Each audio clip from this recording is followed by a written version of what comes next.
MNC offer లెటర్స్ని నమ్మడానికి లేదా? Yes, అవును, ఇది నిజం. ఎంఎన్సీ ఆఫర్ లెటర్స్ని నమ్మడానికి లేకుండా పోయింది.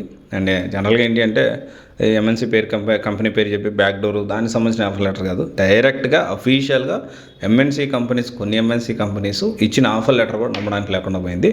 అంటే జాయినింగ్ అయ్యేదాకా కూడా, జాయినింగ్ లెటర్ వచ్చేదాకా కూడా సో ఆ జాబ్ అనేది మనకి కన్ఫామా కాదని చెప్పలేని పరిస్థితి. ఎందుకంటే మళ్ళీ మనకి టెస్ట్ పెడతారు, ఆ టెస్ట్ క్వాలిఫై కావాలి. అండ్ దానికి రకరకాల 1, 2, 3 టెస్టులు పెడతా ఉంటారు. సో దాన్ని బట్టి వాళ్ళు డిసైడ్ చేస్తారు తీసుకోవాలా వద్దా అనేది.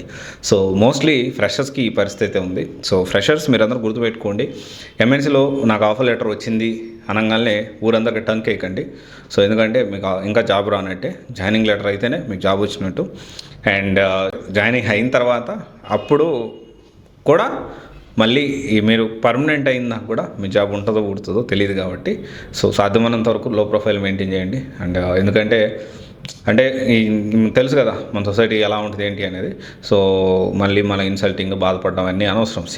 నువ్వు జాబ్ వచ్చిందంటే హ్యాపీ, నీకు మీ ఫ్యామిలీ మెంబర్స్తో షేర్ చేసుకో, అందుకంటే అవసరం లేదు కదా, అందరికి చెప్పాల్సిన అవసరం లేదు కదా. సో ఇది ఒకసారి ఆలోచించండి. బట్ ఏంటి అంటే ఎంఎన్సీ ఆఫర్ లెటర్స్ని అయితే నమ్మడానికి లేకుండా పోతుంది. సో నెక్స్ట్ ఇంకో కమెంట్ ఇంకో మన తమ్ముళ్ళు పెడతారు, అన్న అయితే మరి స్టార్టప్లో ఆఫర్ లెటర్ నమ్మొచ్చా అంటే డెఫినెట్లీ కంపారిటివ్లీ ఎంఎన్సీ ఆఫర్ లెటర్తో పోల్చుకుంటే స్టార్టప్ నుంచి వచ్చే ఆఫర్ లెటర్ ఇమీడియట్ 1 వీక్ 10 డేస్లో జాయినింగ్ ఉంటుంది. సో అంత ప్రాబ్లం ఉండకపోవచ్చు. కొంతవరకు కంపారిటివ్లీ ఎంఎన్సీ ఆఫర్ లెటర్ కంటే స్టార్టప్లో ఆఫర్ లెటరే బెటర్ ఉంటుందనేది నా ఒపీనియన్. మీరు చెప్పండి, ఎంఎన్సీ బెటర్, స్టార్టప్ బెటరా కెరీర్ స్టార్ట్ చేయడానికి? కమెంట్స్లో. Thank you.